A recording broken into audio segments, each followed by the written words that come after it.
नमस्कार, स्वागत है आप सभी का कृषि समाचारों में। सबसे पहले नजर आज की खास खबर पर।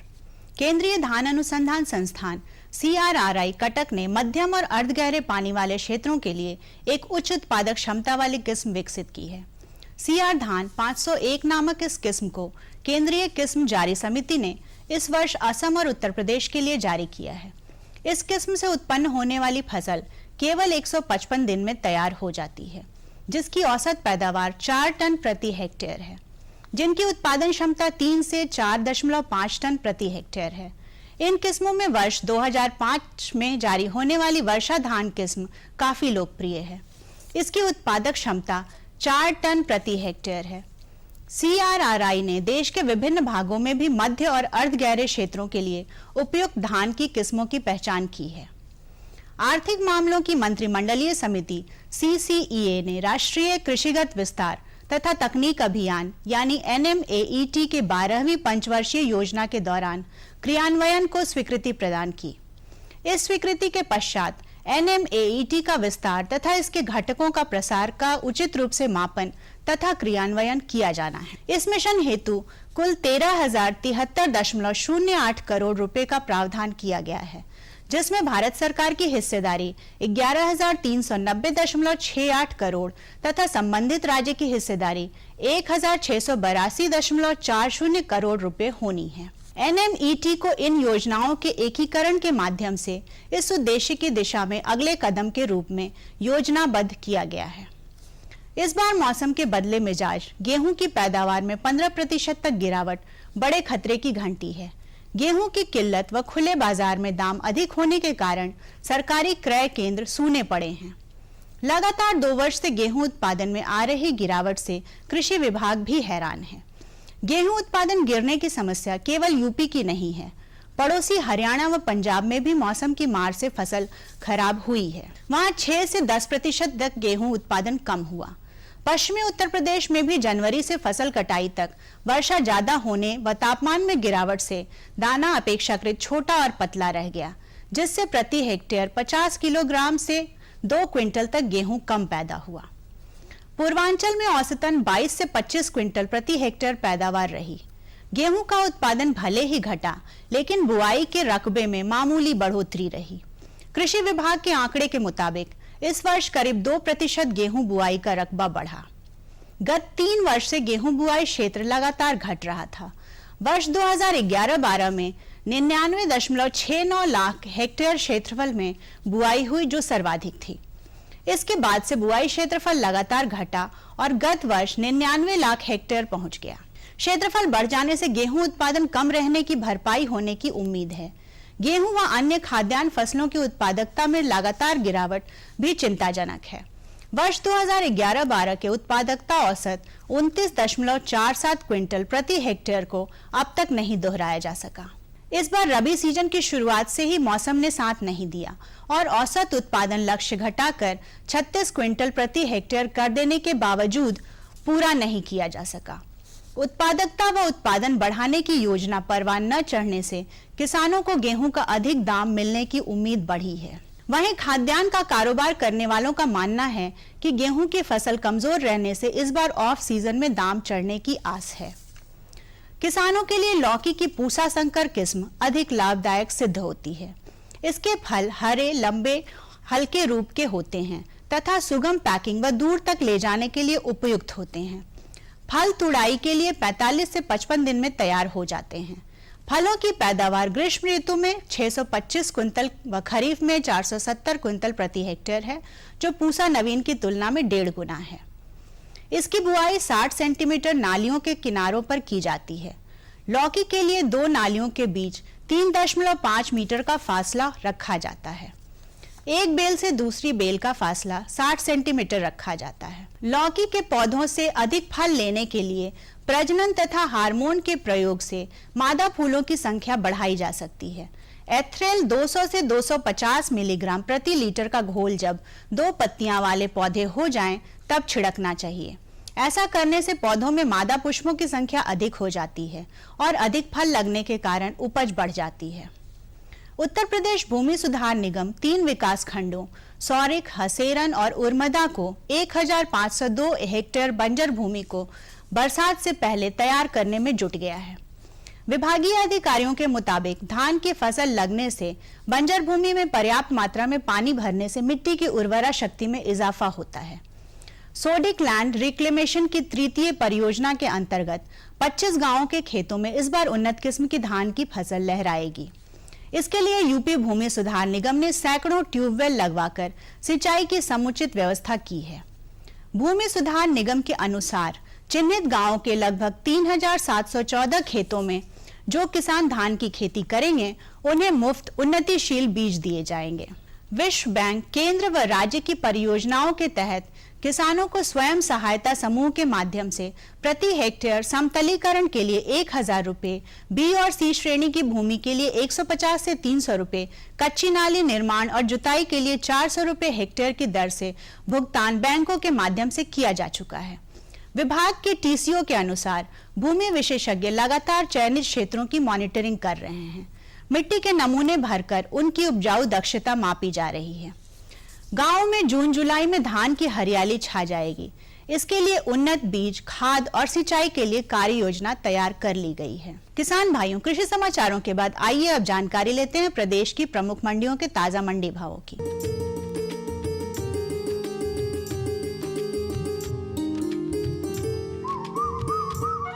मंडी भावों में आज सबसे पहले बात करते हैं गेहूं के औसत भावों की।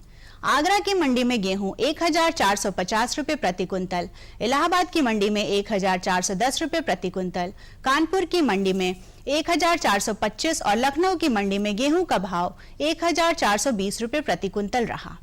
बात अगर चावल के भावों की करें तो आगरा की मंडी में चावल 1980 रुपए, इलाहाबाद में 2085, कानपुर में 2045 और लखनऊ में चावल का भाव 2010 रुपए प्रति कुंतल रहा। लहसुन की औसत कीमतों पर नजर डालें तो आगरा की मंडी में लहसुन 2925 रुपए, इलाहाबाद में 2880 रुपए, कानपुर में 3100 रुपए और लखनऊ की मंडी में लहसुन का भाव 2800 रुपए प्रति कुंतल रहा। सब्जियों में टमाटर की औसत कीमतों की बात करें तो आगरा की मंडी में टमाटर 430 रुपए, इलाहाबाद में 480 रुपए, कानपुर में 550 रुपए और लखनऊ की मंडी में टमाटर का भाव 600 रुपए प्रति कुंतल रहा। प्याज की भावों की बात करें तो आगरा की मंडी में प्याज 1100 रुपए प्रति कुंतल, इलाहाबाद में 1150 रुपए, कानपुर में 1020 रुपए और लखनऊ में 1225 रुपए प्रति कुंतल का भाव रहा। भिंडी की औसत कीमतों की बात करें तो आगरा की मंडी में भिंडी 1250 रुपए, इलाहाबाद में 1100 रुपए, कानपुर में 1400 रुपए और लखनऊ की मंडी में भिंडी का भाव 1200 रुपए प्रति कुंतल रहा। और अब एक नजर आलू के औसत भावों पर। आगरा की मंडी में आलू का भाव 1270 रुपए प्रति कुंतल, इलाहाबाद में 1100 रुपए, कानपुर में 1400 रुपए और लखनऊ की मंडी में आलू का भाव 1200 रुपए प्रति कुंतल रहा। और अब एक नजर तरबूज के औसत भावों पर। आगरा की मंडी में तरबूज का भाव 460 रुपए प्रति कुंतल, इलाहाबाद में 410 रुपए, कानपुर में 400 रुपए और लखनऊ की मंडी में तरबूज का भाव 500 रुपए प्रति कुंतल रहा। तो दोस्तों, ये थे आज के कृषि समाचार और मंडी भाव। हम फिर आपके लिए लेकर आएंगे कृषि जगत से जुड़ी नई नई जानकारियां। और बताओ। बस। अरे ये क्या भैया जी, बस इतनी सी रासायनिक खाद? किसानी छोड़ रहे हो क्या? किसानी नहीं, नादानी छोड़ रहे हैं। मिट्टी की जांच कराई है। अब तो लालाजी जितनी जरूरत है उतने ही उर्वरक खेत में डालेंगे। हाँ, किसान भाई आज ही अपने जिले की नजदीकी भूमि परीक्षण प्रयोगशाला में मिट्टी की जांच जरूर करवाएं और मिट्टी में पोषक तत्व, नमी व पौधे के विकास को देखते हुए केवल जरूरत के अनुसार ही पोषक तत्व डालें। और हाँ, मिट्टी में गंधक, जस्ता, बोरोन जैसे सूक्ष्म पोषक तत्वों का पता लगाना भी न भूलें। उर्वरक और जैविक खाद के सही उपयोग से भूमि का उपजाऊपन बनाए रखें, उत्पादकता बढ़ाएं, खर्चा घटाएं और बहुमूल्य विदेशी मुद्रा बचाने में भी सहयोग दें। और हाँ, धीमी गति से नाइट्रोजन उपलब्ध कराने वाले उर्वरकों जैसे नीम लेपित यूरिया को प्राथमिकता दें और यूरिया का पत्तों पर छिड़काव करें। अरे वाह, तू तो सचमुच समझदार हो गया रे। अधिक जानकारी के लिए संपर्क करें जिला कृषि अधिकारी या किसान कॉल सेंटर। अम्मा खाना दे दो ना। सबर कर गोलू, अभी दाल नहीं गली है। तू फिक्र न कर गोलू की अम्मा, अब की बार अपनी दाल खूब गलेगी। क्या मतलब जी? अब की बार NFSM के तहत दाल की पैदावार को बढ़ाने के तरीकों को दिखाने के लिए देश में 1000 क्षेत्र चुने गए हैं, जिसमें हमारा इलाका भी आ गया है। पर इससे हमें क्या फायदा? हमें 5 एकड़ खेती के लिए खाद और कीटनाशक के अलावा बढ़िया बीजों की एक मिनी किट भी मिलेगी। इतनी दाल का करेंगे क्या जी? अरे भगवान, सरकार ने दलहन का समर्थन मूल्य भी खूब बढ़ा दिया है और इनकी खरीद का भी पूरा इंतजाम कर लिया है। इससे आमदनी बढ़ेगी और फिर हमारा गोलू अच्छे स्कूल में जाकर के कृषि वैज्ञानिक बनेगा। हाँ शामू भैया, सरकार कह रही है पूर्वी भारत में भी दूसरी हरित क्रांति आएगी। अरे ये तो पंजाब और हरियाणा में हुआ था, यहाँ तो अनाज की पैदावार अब भी कम है। सरकार की बातों में कुछ तो दम होगा। आखिर यहाँ बारिश 3 गुना होती है। चलो वैज्ञानिक का नंबर मिलाते हैं। अरे वाह, आ गए। नमस्ते सरपंच जी। हाँ भाई, उपजाऊ जमीन की कीमत को पहचानो। जरूरत है सिर्फ सही किस्म और तकनीक अपनाने की। पूर्वी भारत में सरकार कम गहरे नलकूप और बोरवेल के निर्माण के लिए सहायता दे रही है। लेकिन सरकार से और मिलेगा क्या? भरपूर मदद, जमीन की तैयारी से लेकर फसल की कटाई तक तकनीकी सलाह। 1000 हेक्टेयर के सैकड़ों क्षेत्रों में चावल और गेहूं के खास प्रदर्शन भी चल रहे हैं। अरे वाह, फिर तो हमारे खेत भी लहला उठेंगे। क्या ये सपना सच होगा? हाँ जरूर, पूर्वी भारत अब हरित क्रांति का अग्रदूत होगा।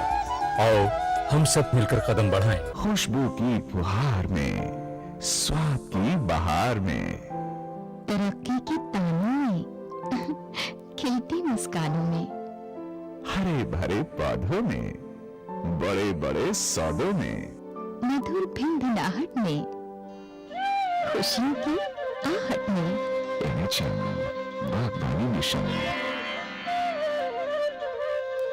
हमारी चाहत, आपकी मुस्कुराहट।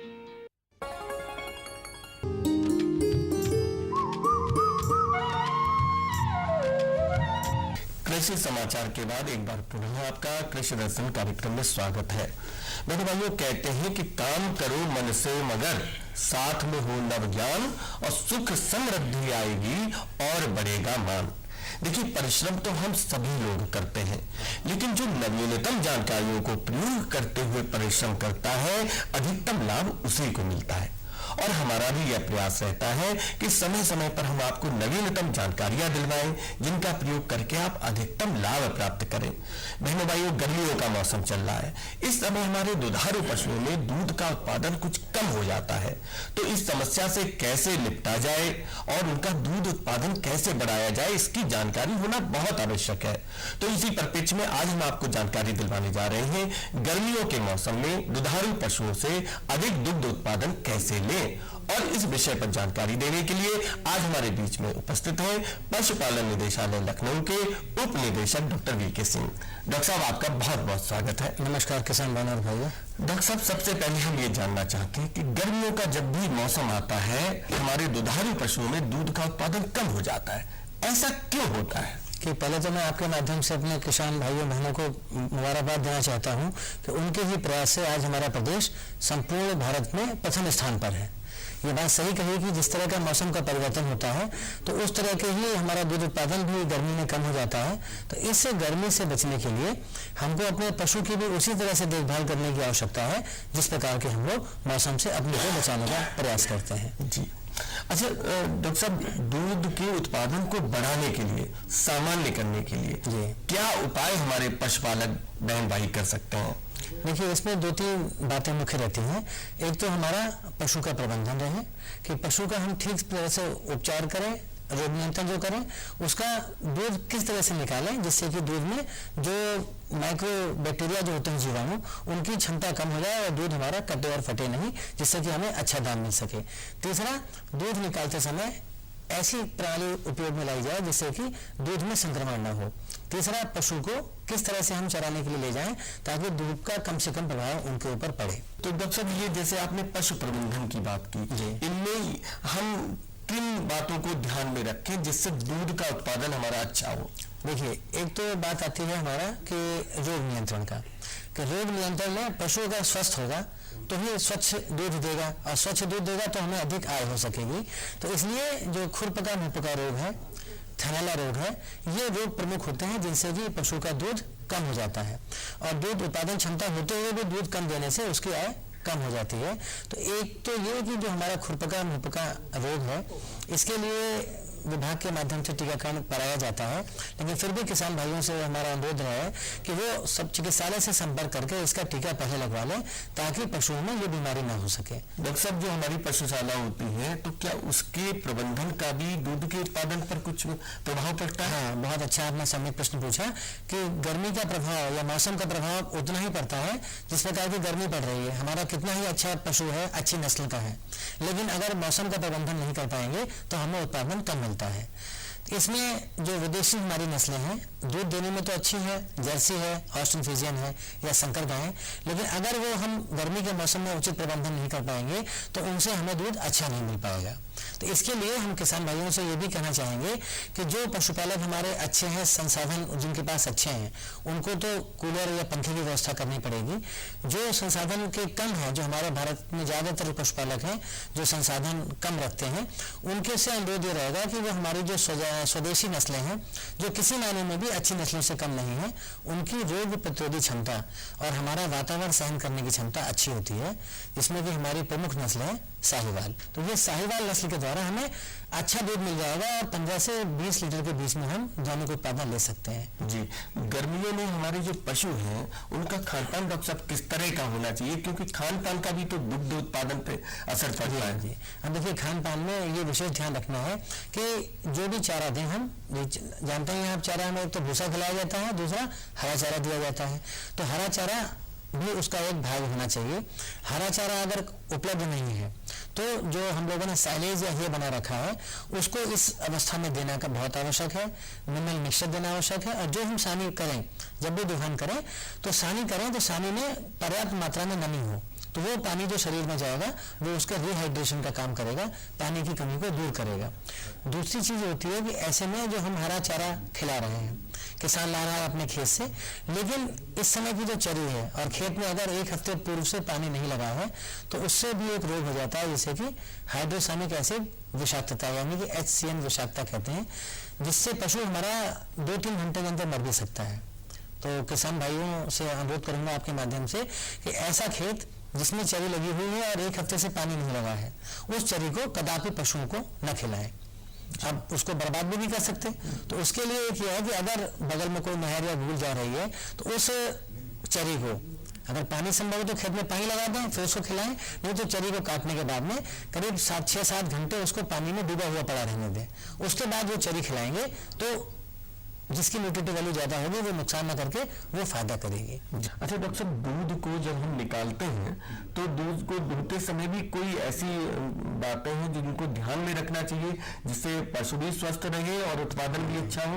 देखिए, पशु के बारे में मैंने बताया था कि पोटेशियम परमैंगनेट से आपने ऐन साफ कर लिया और ऐन साफ करने के बाद में पोंछ लिया, और इसके साथ साथ थोड़ा बहुत पानी जो बचेगा वो उसके पूंछ के नीचे यानी कि पेशाब के रास्ते से भी वहां बचे हुए पोटेशियम परमैंगनेट को डाल देंगे, ताकि ऐसा ना हो कि दोहन करते समय पशु पेशाब करने लगे या जो उसके बालों में लगा हुआ है वो संक्रमण करे। दूसरी चीज आती है जो ग्वाला। कई बार ये भी देखा जाता है कि जो ग्वाला है उसको कोई बीमारी हो गई है या तपेदिक रोग है या खांसी आ रही है तो उससे संक्रमण हो सकता है दूध में, तो वो भी अपने मुंह पर अंगोछा या गमछा जिसे बोलते हैं वो बांध ले।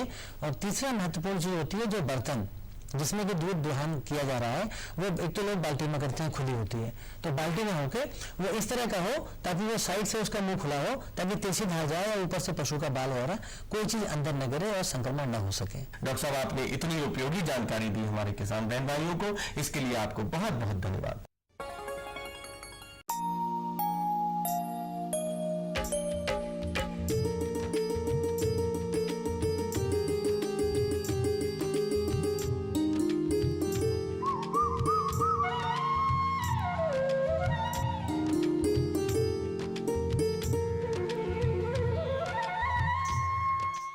खेती की जानकारी के बाद प्रस्तुत है मौसम समाचार।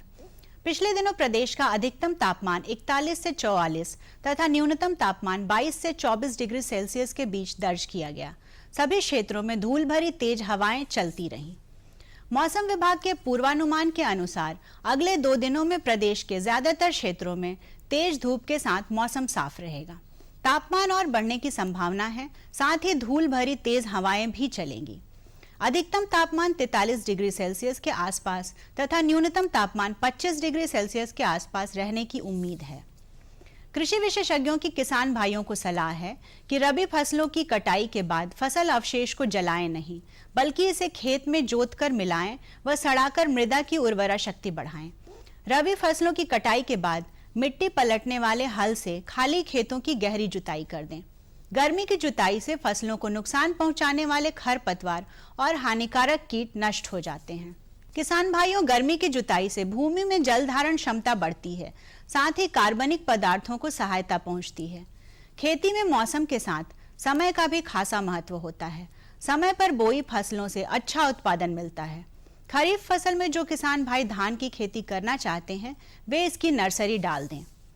बागवान भाई छोटे पौधों को अधिक तापक्रम व लू से बचाने के लिए उन पर छाया करें तथा पौधों के आसपास थाला बनाकर सिंचाई करें। आम के नए बाग लगाने के लिए गड्ढों की खुदाई का कार्य शीघ्र पूरा करें। आम के बगीचों में डासी मक्खी के नियंत्रण के लिए मिथाइल, यूजिनाल व मेलाथियान के घोल का डिब्बों में डालकर पेड़ों में ट्रैप लगाएं। अदरक व हल्दी की बुआई यथाशीघ्र करें। जो किसान भाई मछली पालन का व्यवसाय करना चाहते हैं, उनके लिए नए तालाब के निर्माण व सुधार का उचित समय है। नए तालाबों का निर्माण व पुराने तालाबों के सुधार का कार्य 20 जून तक अवश्य पूरा कर लें। तो किसान भाइयों, ये थे मौसम समाचार। कुछ और नई जानकारियों के साथ मंगलवार को फिर उपस्थित होंगे। तब तक के लिए नमस्कार।